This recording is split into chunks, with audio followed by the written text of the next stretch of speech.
Hi, y'all. Today I am working on revitalizing this front entry bed. This is just here at the south side of my entry. Um, I've had several things here, most recently, a bunch of succulents that I just didn't know what I was going to do with. So I decided to just go ahead and move all of those succulents, fill this bed up. I realized that there is a sprinkler head here that's pretty much been hidden since we moved into this house. I don't know why I didn't realize there was a sprinkler head here. I could have planted this a long time ago, but because I thought there was no sprinkler, I just decided I'll just stack a whole bunch of succulents there. It won't matter if they get a whole bunch of water. They'll do fine. I can splash them with water. They'll get hit with a little bit of rain here and there, and everything will be okay. But I just got tired of looking at all of the weeds that grow up through here. So I wanted to plant this a little bit heavy so that we can kind of control those weeds. That's what we're doing today. So I started off with just dry stacking some of these retaining wall blocks. Um, I know I'm just kind of haphazardly throwing them here. I want to be able to move them in the future when I change my mind and want to do something else here. So I'm not worried a whole lot about it. I just need to raise this soil level because it's really rocky under here from the construction. Not really a good spot to dig and plant things. So I just want to be able to raise this dirt a little bit. So this is what we're doing.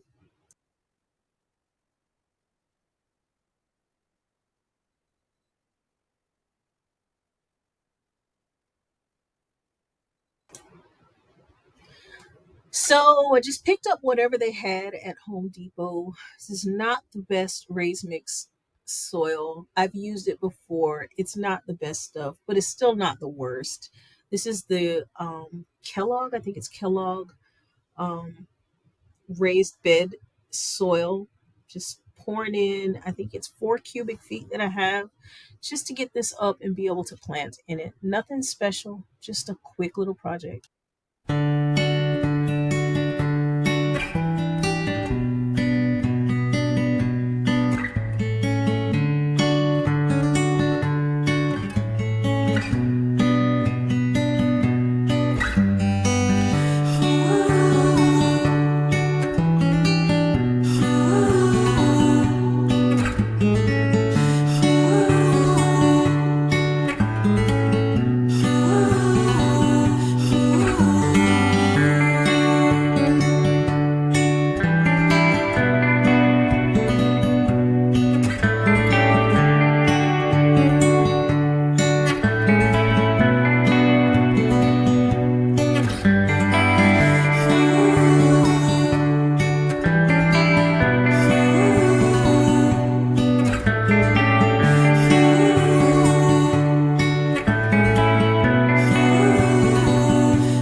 So just to give these plants a little bit of a boost, I did add some earthworm castings, some soil acidifier, and some plant tone. This should be enough to get these plants through the next 5 months or so, since it is a completely new bed of soil. It does have some nutrients in it. I just don't particularly like the soil itself.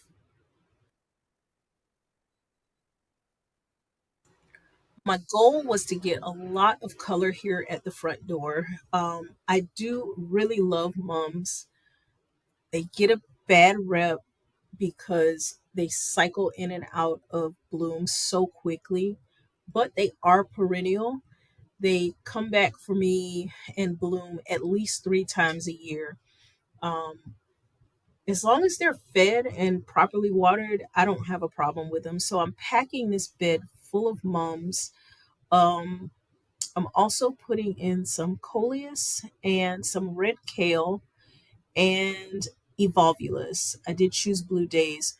The plant in the bag, I can't remember the name of it as I'm doing this voiceover. I will pop it on the screen because, again, what's this thing called?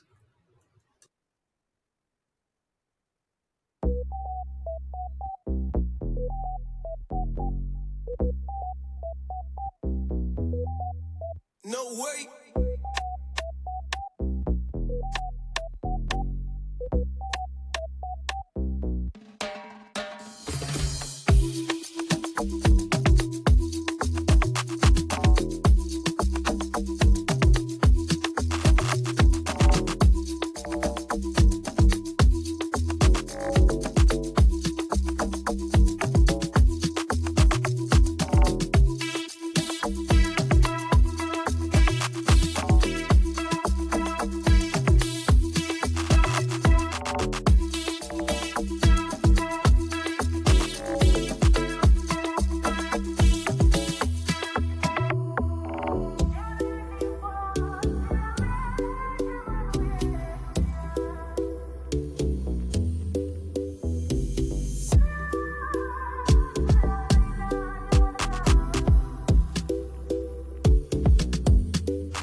Most of these plants were pretty heavily rooted, ready to come out of their containers for sure, but nothing was really totally root bound.